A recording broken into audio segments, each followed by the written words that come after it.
Hi, welcome back to Google Sheets Essentials 10 Tips. We're going to use a Sheets template in this tutorial, and I also want to mention that this webinar is geared toward all Google Workspace users.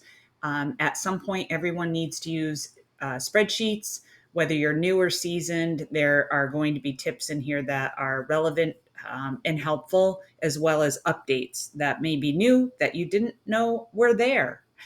To access the template, you want to go to bit.ly/sheets essentials. If you're watching this video, it is also linked in the description, and you can just open it from there. When you go to the template, you're going to select Use Template.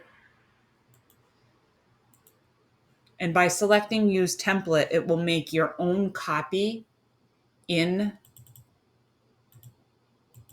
Google Drive.